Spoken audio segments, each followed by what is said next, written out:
PB home tuition চ্যানেলে তোমাদেরকে স্বাগত জানাই। এখন আমরা রায় মার্টিন প্রশ্নবিচিত্র বই থেকে প্রথম পর্যায়ক্রমিক মূল্যায়নের পরিবেশের 11 নম্বর স্কুলটা সলভ করব। তোমরা ভিডিওটা দেখতে থাকো। দেখো, একে বলেছে সঠিক উত্তরটি নির্বাচন করো। একের এক দাগে তরলের চাপ কাজ করে সব দিকে সমানভাবে। একের দুই, ঘর্ষণ বল সবসময় সংস্পর্শে থাকা তল দুটির সঙ্গে কিভাবে কাজ করে সমান্তরালভাবে। একের তিন, অপরিষ্কার টয়লেটে যে গ্যাসটির জন্য গন্ধ আসে সেটি হলো অ্যামোনিয়া। একের চার, অ্যালুমিনিয়াম অক্সাইড হলো উপধর্মী অক্সাইড। একের পাঁচ, একটি পাত্রকে আর্দ্র বায়ুতে দীর্ঘদিন ফেলে রাখলে দেখা গেল পাত্রের ওপর বাদামি আস্তরণ পড়েছে। পাত্রটি যে ধাতুর তৈরি সেটি হলো আয়রন। একের ছয়, চাঁদের গড় অভিকর্ষজ ত্বরণ পৃথিবীর গড় অভিকর্ষজ ত্বরণের 1/6 গুণ। একের সাত, একটি ছোট বস্তুকে ওপর থেকে ফেলে দিলে যদি বস্তুটি নিচের দিকে পড়ে তাহলে বস্তু পৃথিবীর উভয়ই সমান বলে আকর্ষণ করে। দুইয়ের সংক্ষিপ্ত উত্তর দাও। দুইয়ের একে বলেছে, দেখো, পরমাণু নিউক্লিয়াসের চার্জ কি প্রকৃতির? এটা উত্তর হচ্ছে ধনাত্মক। দুইয়ের দুই, লোহার চূর্ণ ও অ্যালুমিনিয়াম চূর্ণকে কিভাবে পৃথক করবে? আচ্ছা দেখো, লোহার গুঁড়ো ও অ্যালুমিনিয়াম গুঁড়ো, লোহার গুঁড়ো চুম্বক দ্বারা আকৃষ্ট হয় কিন্তু অ্যালুমিনিয়ামের গুঁড়ো চুম্বক দ্বারা আকৃষ্ট হয় না।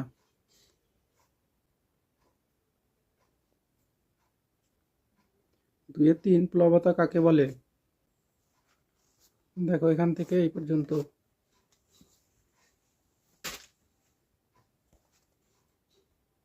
দুইয়ের চার, গ্যালিলিও সূত্রগুলি লেখো। দেখো, গ্যালিলিও সূত্রগুলো দেখে নাও। প্রথম সূত্র, দ্বিতীয় সূত্র, তৃতীয় সূত্র। দুইয়ের পাঁচ, এসআইতে চাপের একক কি? নিউটন বাই বর্গমিটার। দুইয়ের ছয়, তাপ ও তড়িতের সুপরিবাহী একটি অধাতুর নাম লেখো। গ্রাফাইট। তিনে দেখো, শূন্যস্থান পূরণ করো। তিনের এক, অভিকর্ষজ ত্বরণ ভর নিরপেক্ষ। তিনের দুই, কোনো পরমাণু থেকে ইলেকট্রন বর্জিত হলে তা ক্যাটায়নে পরিণত হবে।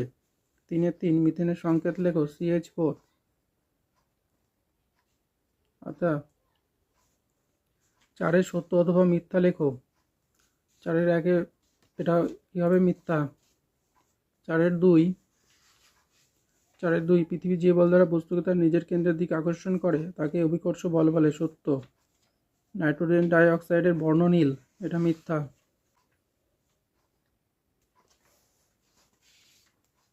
পাঁচের নিচের প্রশ্নগুলো উত্তর দাও। পাঁচের একে, প্লবতার মান কোন কোন বিষয়ের উপর নির্ভর করে? দেখো, প্লবতা কোন কোন বিষয়ের উপর নির্ভর করে? দেখো, এখান থেকে এই পর্যন্ত লিখতে হবে। পাঁচের দুই, পদার্থের চতুর্থ অবস্থার নাম কি? প্লাজমা। পাঁচের তিন, আইসোটোপ কাকে বলে? উদাহরণ দাও। দেখো, আইসোটোপ কাকে বলে? উদাহরণ দাও। দেখো, এখান থেকে এই পর্যন্ত। দেখো, লাইফ সায়েন্স একে দেখে কি বলে? সঠিক উত্তরটি নির্বাচন করো। একের এক, যে কোষীয় অঙ্গাণুর মধ্যে জীর্ণকোষকে ধ্বংস করার জন্য নানান ধরনের উৎসেচক থাকে তা হলো কি? লাইসোজোম। একের দুই, প্রদত্ত চিত্রে উপস্থিত বহুভুজাকার কোষগুলি উদ্ভিদ দেহে কোথায় দেখা যায়? কাণ্ডের ভেতরে। একের তিন, জীবদের কোষ সমষ্টিকে বলে কলা। একের চার, আত্মঘাতী থলি বলে লাইসোজোমকে। দুইয়ের এক, পেশি কোষে উপস্থিত শ্বাসরঞ্জক কণিকার নাম কি? মায়োগ্লোবিন। দুইয়ের দুই, ক্লোরাইড কোষ কি? দেখো, ক্লোরাইড কোষ। এখান থেকে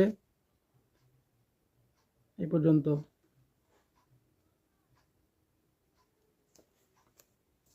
দুইয়ের তিন, মানুষের শরীরের দীর্ঘতম কোষটির নাম কি? স্নায়ু কোষ। দুইয়ের চার, বিসদৃশ বিষয়টি চিহ্নিত করো। যোগ করা হবে আলাদা। তিন, নিচের প্রশ্নগুলি যথাযথ উত্তর দাও। তিনের এক, ক্যাকটাসের কাণ্ডের কোষে জল সঞ্চয়ী উপাদানটি কি? মিউসিলেজ।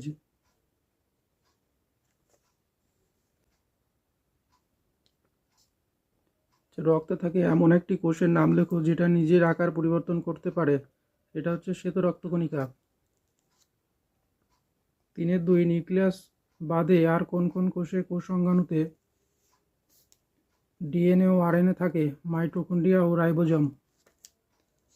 আচ্ছা, 3-3 সংক্ষেপে মাইটোকন্ড্রিয়ার গঠন চিত্রসহ বর্ণনা করো। দেখো মাইটোকন্ড্রিয়ার গঠনের চিত্র।